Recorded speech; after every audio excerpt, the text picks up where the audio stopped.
Leiamos mais uma vez o texto da mensagem do Senhor. Nós que estamos caminhando na carta aos Efésios, mais uma vez, capítulo 1, do versículo 3 ao versículo 14. Obrigado, Antônio. Bendito Deus e Pai de nosso Senhor Jesus Cristo, que nos tem abençoado com toda a sorte de bênção espiritual nas regiões celestiais em Cristo, assim como nos escolheu nele antes da fundação do mundo, para sermos santos e irrepreensíveis perante ele. Em amor nos predestinou para ele, para a adoção de filhos, por meio de Jesus Cristo, segundo o beneplácito de sua vontade, para o louvor da glória de sua graça, que ele nos concedeu gratuitamente no amado, no qual temos a redenção pelo seu sangue, a remissão dos pecados, segundo a riqueza da sua graça, que Deus derramou abundantemente sobre nós em toda a sabedoria e prudência, desvendando-nos o mistério da sua vontade, segundo o seu beneplácito que propusera em Cristo, de fazer convergir nele, na dispensação da plenitude dos tempos, todas as coisas, tanto as do céu como as da terra. Nele, digo, no qual fomos também feitos herança, predestinados segundo o propósito daquele que faz todas as coisas conforme o conselho da sua vontade, a fim de sermos para o louvor da sua glória, nós, os que de antemão esperamos em Cristo, em quem também vós, depois que ouvistes a palavra da verdade, o evangelho da vossa salvação, tendo nele também crido, fostes selados com o Santo Espírito da promessa, o qual é o penhor da nossa herança, até o resgate da sua propriedade, em louvor da sua glória. Amém.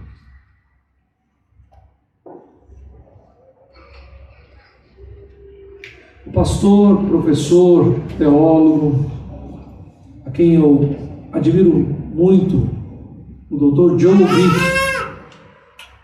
escrevendo a respeito da certeza da salvação, faz o seu argumento pautado na seguinte ideia, de que a certeza da salvação não é o fundamento da salvação. Nenhum crente é salvo pela sua certeza. Que como os símbolos de fé nos dizem, esse texto, que é um dos artigos de um livro escrito por vários teólogos, está exatamente baseado no capítulo de número 18 da Confissão de Fé de Westminster. Ele afirma claramente que muitas vezes os eleitos de Deus, salvos em Cristo, podem sim fraquejar, vacilar e até mesmo em certo tempo duvidar da sua própria salvação. Mas que mesmo a certeza da salvação não sendo o fundamento da salvação,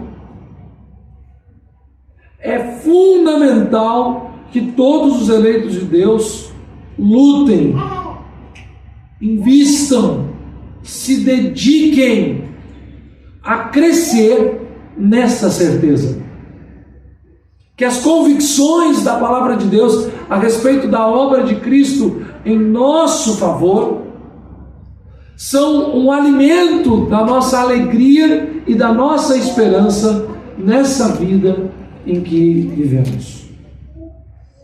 Também, ouvindo outro importante teólogo da Igreja Reformada, o Dr. R.C. Sproul, falando a respeito de outro aspecto, mas da mesma verdade, quando ele fala sobre nova vida e novidade de vida, quando ele fala sobre regeneração e santificação, ele argumenta que o que é essencial para a salvação é a regeneração, e que a partir daí, tendo sido regenerados de uma só vez por Cristo Jesus, passamos a viver numa caminhada de santificação, a qual muitas vezes nós somos confrontados pelo nosso pecado e a nossa distância da santidade de Deus,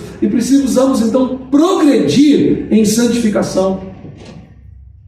Mas R.C. Sproul, argumentando naquilo que para mim é a mesma ideia, diz, da mesma forma que a Confissão de Fé de Westminster, no capítulo 18, explanada pelo Dr. Joe Bick, afirmam que os eleitos genuinamente podem muitas vezes ter questionamentos e dúvidas a respeito da sua salvação e precisam caminhar e pleitear diante de Deus através da palavra para fortalecer tal certeza.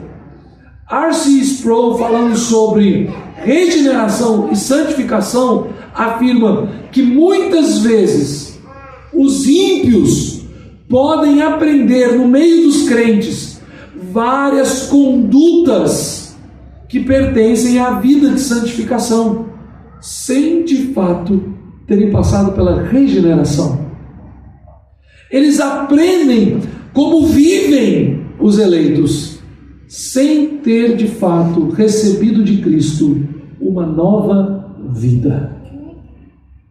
Nessa noite então, meus irmãos, e instruído e alimentado por esses dois homens preciosos da vida de nossa igreja, tão recente, o Dr. Joe Bick, que ainda está em plena atividade, e o Dr. R.C. Sproul, que faleceu há poucos anos, nós podemos ouvir no texto que nos cabe nessa noite, no capítulo 1 da carta aos Efésios, versículo 3 ao 14, a respeito desta importante convicção e da forma natural que um crente genuinamente redimido e regenerado deve caminhar em novidade de vida.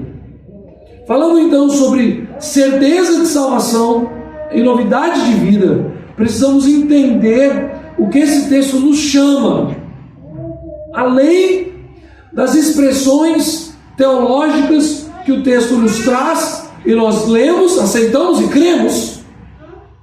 Este texto também deve chamar a todos os eleitos nessa noite a uma genuína resposta, para que nós possamos continuar caminhando em novidade de vida, e para que tal resposta possa cada vez mais inflamar as convicções espirituais que nos levam à certeza da salvação. Assim sendo, meus irmãos, eu quero mostrar para vocês como Paulo expressa a manifestação triunitária de Deus em favor de Deus. E como este texto, que nos afeta profundamente, é na verdade um texto que fala a respeito do plano de Deus, da obra de Cristo e do selo do Espírito Santo. E como o plano de Deus, a obra de Cristo, são todos manifestados em favor de Deus. A primeira coisa que nós vemos aqui então é a respeito do papel de cada uma das pessoas da Trindade. A Trindade se manifesta aqui de uma forma tão plena que nós somos chamados a conhecer ainda mais essa doutrina que para nós muitas vezes é difícil, ou seja, trabalhosa para a nossa compreensão. Ouvindo outro pastor que eu tenho admirado muito recentemente, o Dr. Michael Reeves, ele fazendo uma introdução a respeito da ideia da Trindade, ele cita aquelas convicções e aquele tipo de aquelas ilustrações que muitos crentes têm, mas que não explicam nada, só atrapalham as convicções bíblicas a respeito da Trindade. E ele diz que muitas pessoas vão dizer assim: olha, falar sobre Deus trino é como falar sobre um ovo. A casca não é o ovo, a clara não é o ovo, a gema não é o ovo, mas o ovo são os três em um só. Ou outra ilustração que gostam de dar a respeito daquela ideia pagã, antibíblica, de que como se pudéssemos explicar a Trindade em manifestações físicas diferentes. É como H2O, água.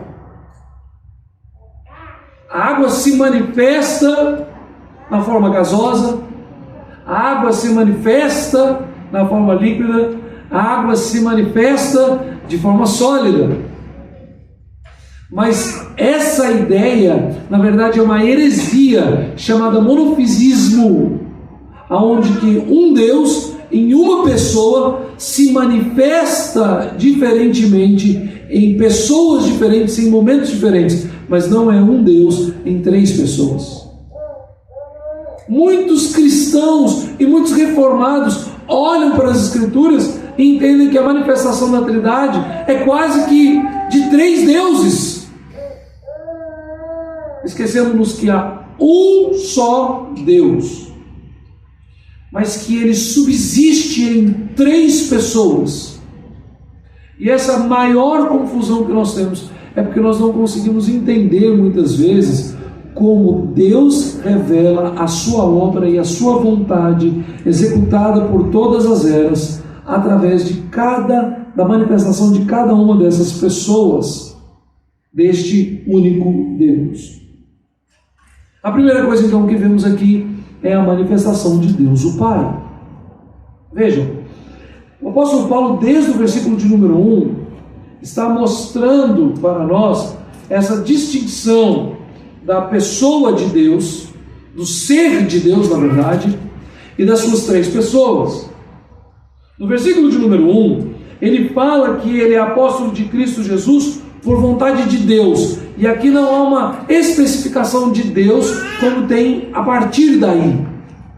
Aqui ele está falando sobre a Trindade, o conselho da Trindade, a mente do Deus Trino declara tudo o que deve acontecer a fim de que a segunda pessoa da Trindade seja manifesta, se encarne e seja glorificada por todo sempre.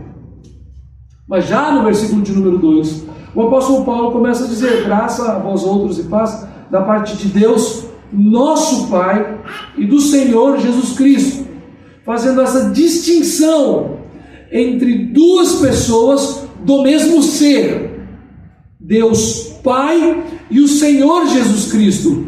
Os dois títulos de Deus são dados para cada uma das pessoas. Deus, o título Elohim, o título divino para o Pai, e Senhor, que é o título de Deus dado ao Filho. O Pai é Deus e o Filho é Deus. E a partir do versículo de número 3, o apóstolo Paulo, nesta frase de um só fôlego, vai nos apresentando tudo aquilo que as Escrituras revelam a respeito da obra de Deus no Pai, de sua vontade, de seus decretos, do seu agir. E ele vai falando da seguinte forma: bendito Deus e Pai de nosso Senhor Jesus Cristo, novamente, Deus, Pai, Senhor, Jesus, que nos tem abençoado com toda sorte de bênção espiritual nas regiões celestiais em Cristo. E a partir do versículo de número 4, este texto clássico, as divisões e os argumentos a respeito de Deus o Pai. Deus o Pai. Aquilo que o Pai faz em favor de Deus. Aquilo que a primeira pessoa da Trindade exerce para a manifestação da vontade da Trindade. Assim como nos escolheu nele, antes da fundação do mundo, para sermos santos e irrepreensíveis perante Ele. Nos escolheu para sermos santos e irrepreensíveis perante Ele. Nos predestinou para Ele. Nos escolheu para sermos santos e irrepreensíveis perante o Pai. Nos predestinou para o Pai. E fica ainda mais óbvio que a frase seguinte é: para a adoção de filhos. por meio de Jesus Cristo, segundo o beneplácito de sua vontade, segundo a perfeita manifestação, a manifestação gloriosa e deleitosa da vontade do Pai, o beneplácito da sua vontade, para o louvor da glória de sua graça, para o louvor da glória da graça do Pai, que Ele nos concedeu gratuitamente no amado, no qual temos a redenção pelo sangue e a remissão dos pecados, segundo a sua riqueza e sua graça, que Deus derramou abundantemente sobre nós em toda sabedoria e prudência. Aqui ele volta à figura do Deus triuno. Nele digo, no qual fomos também feitos herança, predestinados versículo 10, de fazer convergir nele na dispensação da plenitude dos tempos, todas as coisas, tanto as do céu como as da terra. Nele digo, no qual fomos também feitos herança, predestinados segundo o propósito daquele que faz todas as coisas conforme o conselho da sua vontade, a fim de sermos para o louvor de sua glória, nós os que de antemão esperamos em Cristo. Até aqui. Esses 7 primeiros versículos, ou na verdade 4, do 3 ao 7, o apóstolo Paulo está manifestando que quando Deus triuno se apresenta ao seu povo, ele diz: a primeira pessoa da Trindade, o Deus Pai, se manifesta revelando o seu querer, decretando todas as coisas, determinando e executando tudo aquilo que ele determinou, fazendo a sua obra sobre toda a criação. Tudo aquilo que existe, todos os planos e projetos pertencem ao Pai.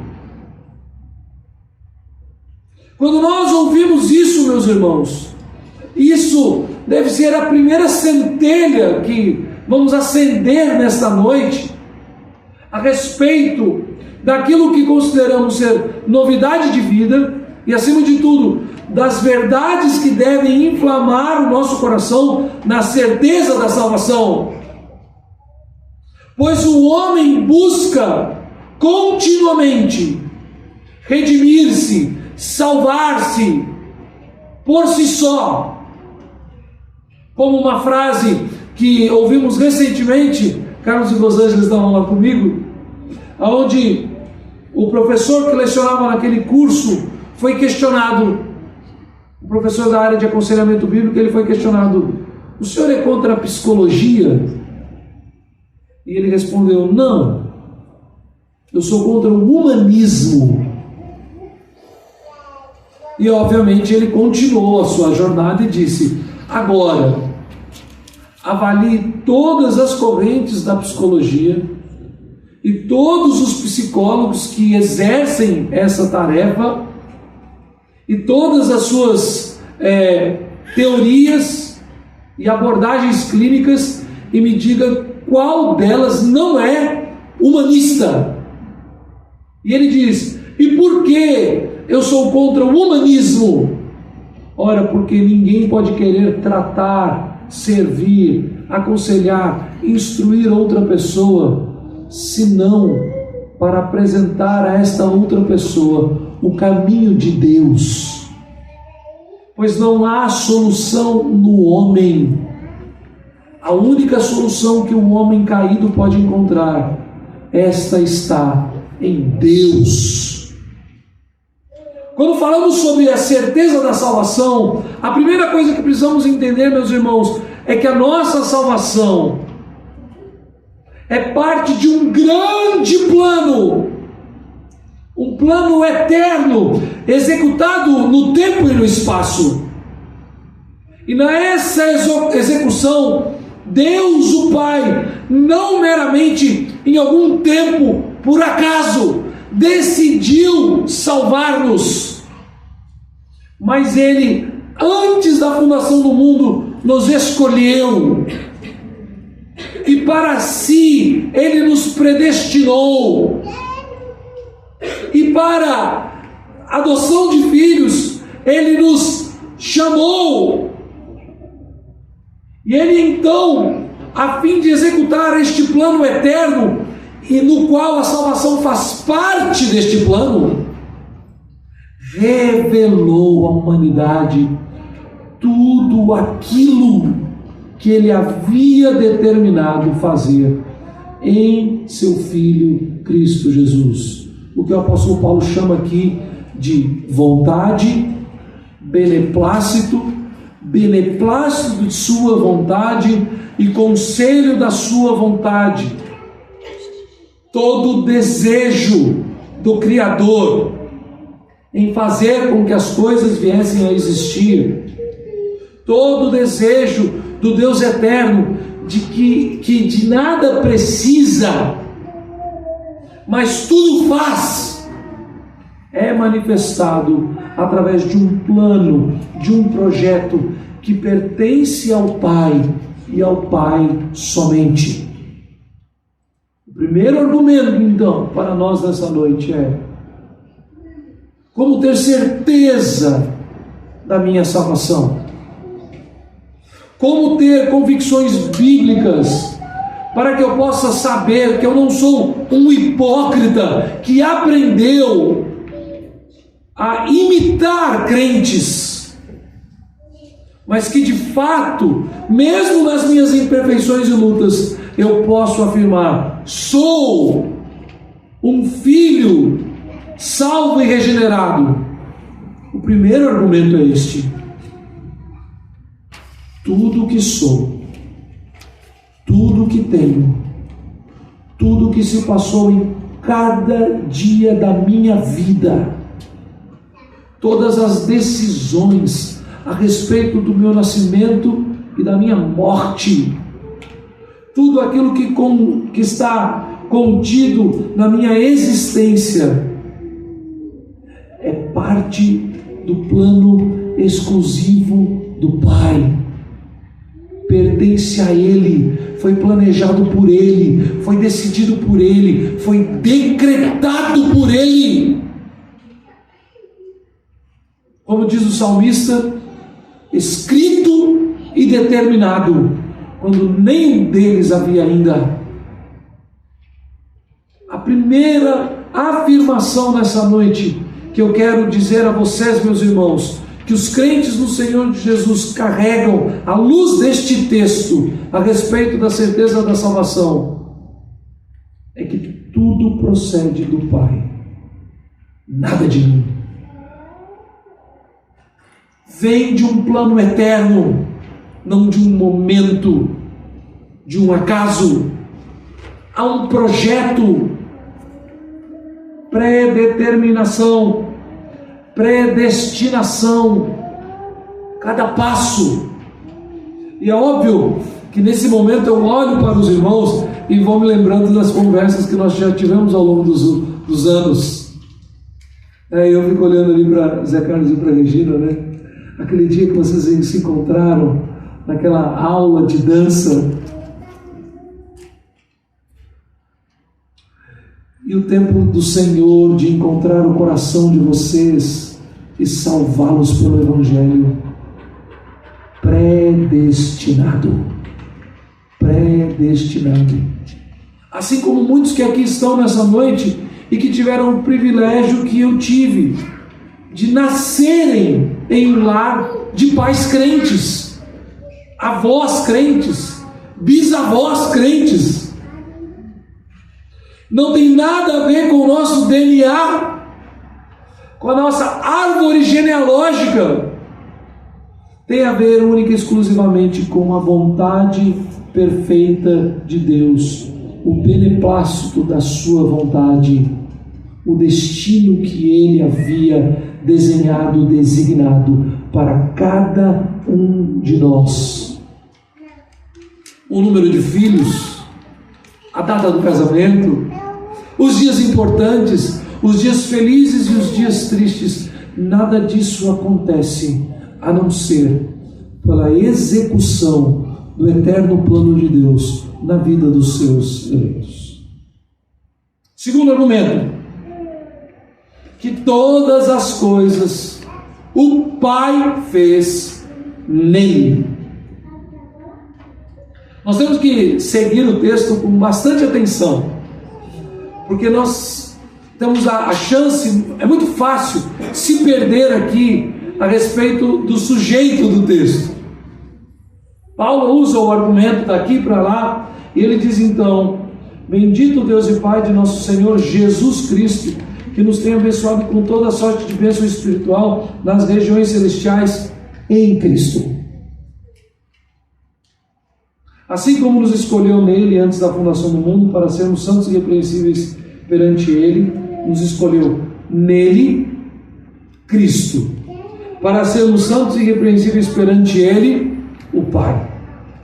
E em amor nos predestinou para ele, para o Pai, para a adoção de filhos, para o Pai, por meio de Jesus Cristo, segundo o beneplácito de sua vontade, da vontade do Pai, para o louvor da glória de sua graça, a glória da graça do Pai, que ele nos concedeu essa glória de sua graça gratuitamente no amado. E a partir do versículo de número 7, quando Paulo, conduzido pelo poder do Espírito na revelação das Escrituras, chama Jesus de o amado, o artigo definido, e amado como nome próprio, A maiúsculo, ele passa a falar sobre a perfeita e plena obra de Jesus para executar o plano do Pai. E ele diz: no qual, no amado, temos a redenção pelo seu sangue, o sangue do amado, a remissão dos pecados, segundo a riqueza da sua graça, a riqueza da graça do amado. Olha que maravilhoso! Ele já havia dito que Deus é Pai, é o Pai, mas que o Senhor, que é um título de Deus, é Jesus Cristo. Agora ele diz lá em cima, que no versículo de número 6, que o Pai faz todas as coisas para o louvor da glória de sua graça, o louvor da glória da graça do Pai. Mas agora, a partir então do versículo de número 7, ele diz então que tudo aconteceu segundo a riqueza da sua graça. Novamente, riqueza e graça, mais expressas no Filho. Assim como o Pai, que é Deus, o Filho, que é Deus, manifesta aquilo que ele tem abundantemente, a sua graça, na riqueza da sua graça, que Deus derramou abundantemente sobre nós, em toda sabedoria e prudência. Ou seja, aqui um parênteses, o versículo de número 8, quando ele diz que quando nós temos entendimento da manifestação do Pai, do Filho e do Espírito Santo, isso é a manifestação de sabedoria do alto que é dada aos eleitos do Senhor. Conhecer teologia, crer nesta teologia, conhecer as Escrituras, entender essas declarações misteriosas, porque, meus irmãos, nós estamos diante de um mistério, de algo que a mente humana não pode de fato compreender, como 1 mais 1 igual a 2, nessa ideia que nós temos, principalmente nessa cosmovisão ocidental, onde todas as coisas, para serem verdades, precisam convergir em tudo. Ele diz que, na verdade, somente os eleitos de Deus, ao receberem todas as obras de Deus no Filho, podem ter sabedoria revelada do alto para crerem. O que Deus derramou abundantemente sobre nós em toda sabedoria e prudência, entendimento. Mas ele continua falando: desvendando-nos o mistério da sua vontade, segundo o seu beneplácito que propusera em Cristo. Ou seja, o ápice do deleite, da alegria e do prazer, da vontade decretada de Deus está no Filho, de fazer convergir nele, no Filho, na dispensação da plenitude dos tempos, todas as coisas, tanto as do céu como as da terra. Nele, digo, no Filho, no qual fomos também feitos herança, predestinados segundo o propósito daquele que faz todas as coisas conforme o conselho da sua vontade. Quem é aquele que faz todas as coisas conforme o conselho da sua vontade? O Pai, o Filho e o Espírito Santo. Deus! Conselho da sua vontade. Na harmonia da relação da Trindade, há consenso pleno e perfeito. E a manifestação desse consenso é a pessoa do Filho de Deus, que se encarnou para nos salvar, a fim de sermos para o louvor da sua glória.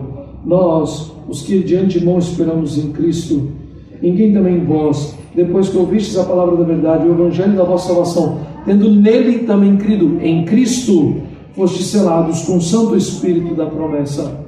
Nós e vós.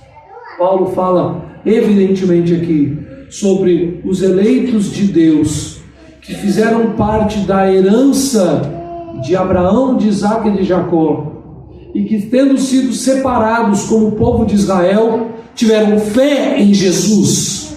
Não basta ser judeu, não basta ser israelita, não basta ser descendente de Jacó, precisa esperar por toda a sua vida de antemão em Cristo,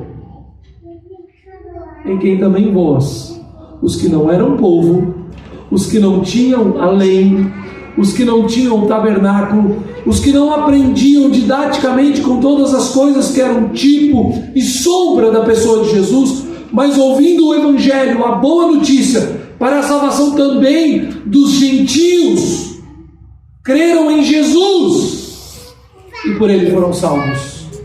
A segunda afirmação dessa noite, meus irmãos, a respeito da certeza da nossa salvação, é que esta salvação está no Filho amado de Deus e somente nele. Somos salvos pela perfeita obra do amado. E sabe qual é a resposta natural do nosso coração? Se ele é o amado, nós o amamos. Amar o amado.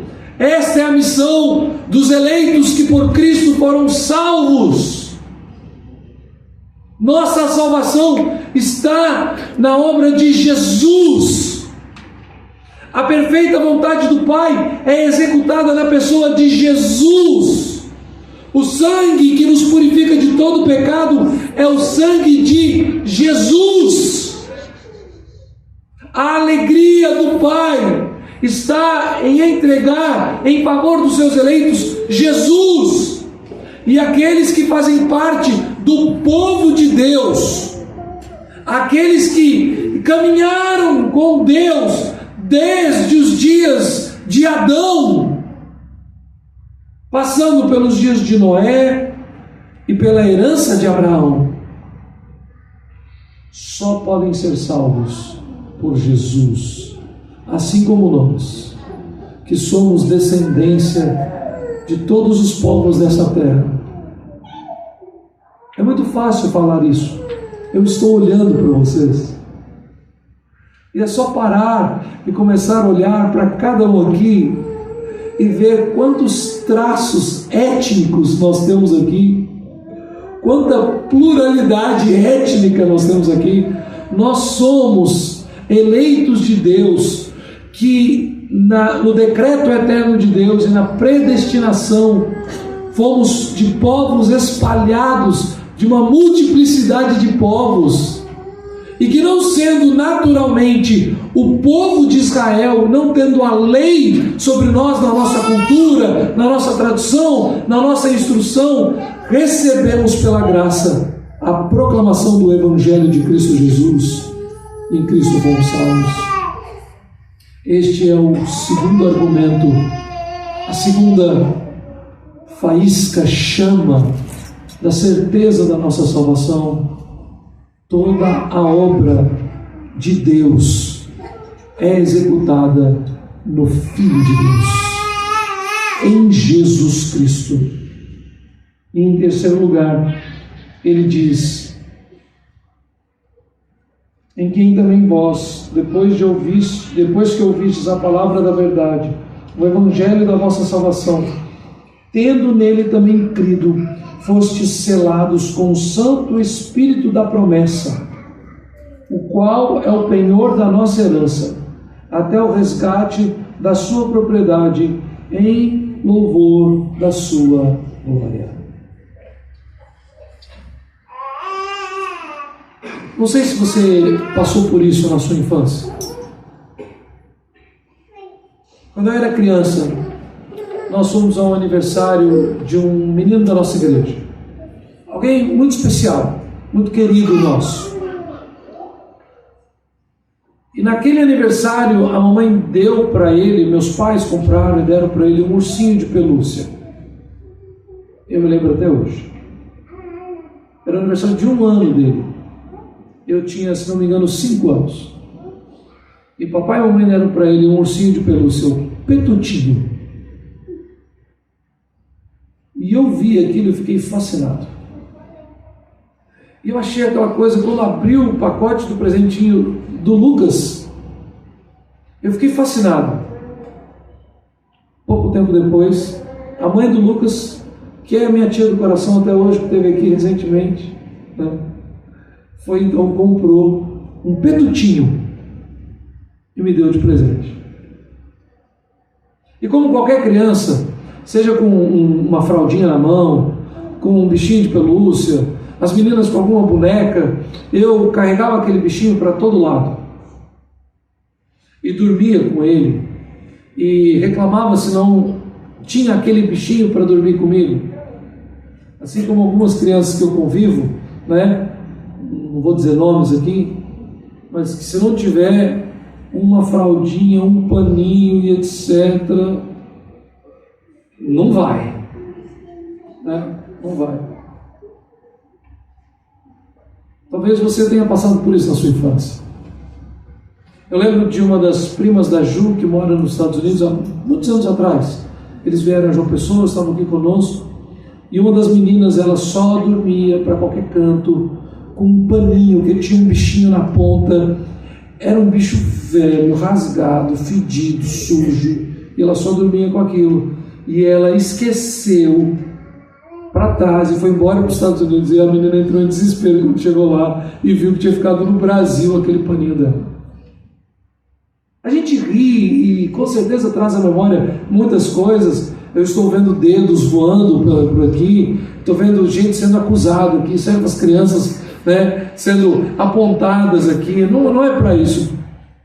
Mas veja, quando eu leio esse texto, eu me lembro, me traz isso à mente, a respeito do apego de uma criança a certas pequenas coisas que lhe trazem conforto, tamanho, que tendo este bichinho de pelúcia, um pedacinho de pano, o que seja, essa criança se sente confortada, consolada, em qualquer que seja o canto, no meio do barulho que for, dorme.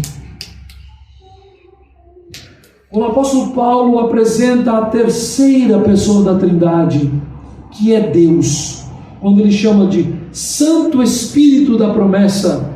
Santo e Espírito com letras maiúsculas é nome próprio, atribuindo um outro título divino ao Espírito Santo, Santo.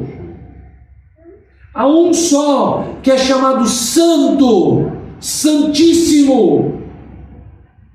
Essa é a declaração que é feita pelos anjos que cobrem o seu rosto e voam em louvor ao derredor do trono celestial do Altíssimo, chamando ele de Santíssimo. Santíssimo, o único que é santo é Deus. Ou seja, quando o Pai executa a sua vontade através da obra perfeita do Filho, ele completa a execução desta obra quando o Pai e o Filho enviam sobre os seus eleitos, sobre a sua igreja, Deus. Eles não enviam para o conforto, para a segurança, para o consolo, para a instrução, para a convicção, para o fortalecimento do povo de Deus, nada além de um próprio Deus.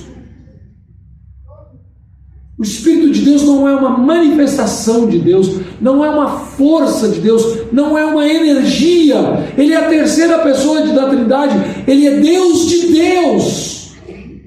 E quando nós falamos sobre a obra do Senhor na vida dos eleitos, e falamos sobre as convicções mais profundas e ao mesmo tempo mais básicas, que nos levam à certeza da salvação e que nos chamam a caminhar com o nosso Deus e nos fortalecer o coração para perseverarmos na fé, aprendemos que tudo aquilo que o Pai faz, decretando, predestinando, escolhendo, separando, revelando o seu propósito na pessoa do Filho, tendo Cristo de forma perfeita cumprido a sua obra e sido enviado aos céus, derrama sobre a igreja o Espírito Santo da promessa,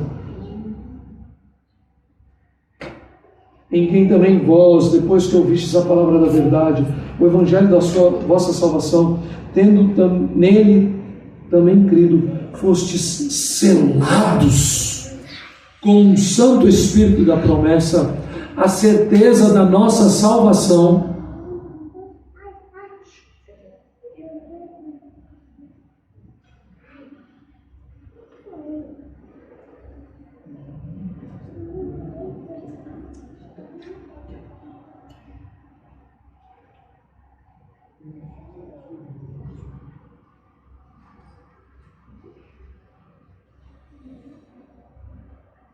O Espírito Santo da promessa é o selo dos nossos corações. E diz assim: o qual é o penhor da nossa herança, é o valor depositado em garantia. Deus é a garantia. Então, o primeiro argumento para que tenhamos convicções profundas bíblicas sobre a nossa salvação é de que o Pai tem um eterno plano, o qual foi revelado plenamente. Não há mistério oculto. Deus, o Pai, te escolheu. Deus, o Pai, pré-ordenou todos os dias da sua vida. Deus, o Pai, fez com que tudo levasse você a Cristo. E Cristo, de forma plena e perfeita, cumpriu toda a obra do Pai em favor dos seus eleitos. E agora o Espírito de Deus, o próprio Deus, é a garantia. Um crente no Senhor Jesus, verdadeiramente regenerado, tem plenas convicções que a única coisa que lhe faz permanecer em Cristo é Deus. O único que pode fazer e executar a sua vontade para ter feito tudo o que se passa na minha vida é Deus. O único que poderia ter feito uma obra perfeita a fim de me salvar e me limpar dos pecados e me dar a salvação, Deus. E o único que pode me sustentar e me guardar e me garantir a herança dos santos é Deus, o Pai, o Filho e o Espírito Santo. Meus irmãos, por mais que os hipócritas possam aprender, e muitos com louvor, as condutas naturais dos eleitos, por mais que muitos hipócritas e fariseus possam até mesmo estudar e cognitivamente conhecer e explanar muito bem as doutrinas que são preciosas ao povo de Deus, por mais que não crentes, não convertidos genuinamente, não regenerados, possam até enganar aqueles que estão à sua volta e até mesmo conseguirem galgar as carreiras eclesiásticas e receber sobre si a ordenação. Porque a igreja de Cristo Jesus, a qual somos nós, ainda é falha, ainda erra, ainda peca. Por mais que muitos hipócritas e ímpios possam externar condutas que os levem a enganar os ministros e possam então participar da mesa que pertence a Cristo e ao povo de Cristo, os verdadeiros crentes em Cristo Jesus dedicam os seus dias, a sua vida, a sua salvação, a sua regeneração, a sua santificação, a sua perseverança, todas as suas garantias estão em Deus. Tudo vem de ti, e das tuas mãos tu damos. Aquilo que oferecemos a Deus no nosso culto de louvor, aquilo que oferecemos a Deus na consagração das nossas vidas, aquilo que oferecemos a Deus no nosso laço de aliança com o Pai, nada mais é do que tudo aquilo que Deus fez em favor dos seus eleitos. Meus irmãos, para que tenhamos maior convicção e o nosso coração nessa noite seja verdadeiramente incendiado pela certeza preciosa da salvação, para que, como lemos na noite desse dia, possamos ainda confirmar no Espírito Santo em paz e gozo, para que possamos crescer diante de Deus em amor e gratidão, para que em Cristo Jesus possamos ter firmeza e alegria nos deveres da obediência, que são os frutos próprios dessa segurança. Eu quero lhes dizer: compreendamos que tudo aquilo que tem o povo de Deus foi dado por Deus, executado por Deus e é garantido por Deus. Deus é o nosso refúgio e fortaleza. Deus é o nosso baluarte. Deus é o nosso pendão. Deus é o nosso Pai amado. Deus é o nosso resgatador. Deus é o nosso Salvador. E Ele o é nos decretos eternos do Pai, na obra e no sacrifício perfeito do Filho, e no penhor e no selo do Espírito Santo de Deus.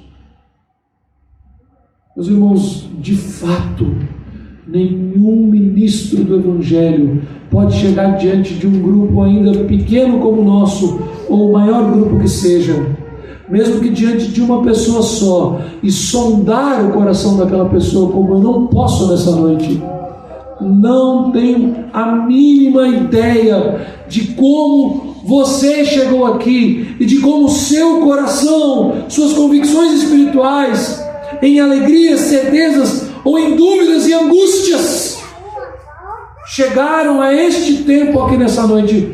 Mas eis que eu posso lhes dizer que, segundo as Sagradas Escrituras, podemos ter paz e confiança, alegria e gozo, firmeza na fé, porque se somos eleitos de Deus, somos por decreto de Deus.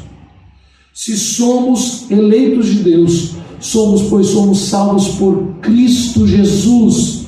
Se somos eleitos de Deus, iremos perseverar até o final, pois o penhor da nossa herança é o Espírito Santo de Deus.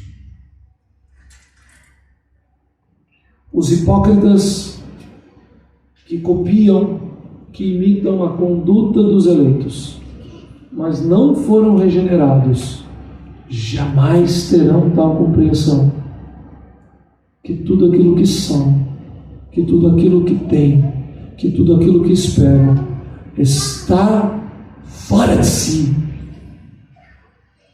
colocado e depositado em um só ser, Deus. Se nessa noite você não confia em você mesmo, se nessa noite você não crê que pode se salvar, se nessa noite você olha a sua vida e entende que não há nada em você que possa dar solidez para você mesmo, que você não tem força alguma para sair daqui dessa noite ainda como um crente em Cristo, tenha paz, meu irmão, e convicção que este é o caminho de Deus para nós.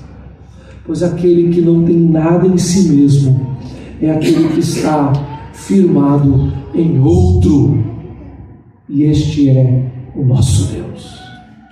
Se no seu coração saber, ouvir e ser confrontado pela palavra que lhe diz: você não tem nada, você não pode nada, você não faz nada, e ao ouvir o nome do Deus Altíssimo, o Pai, o Filho e o Espírito Santo, isso te traz paz e alívio, isso te traz alegria, conforto e segurança.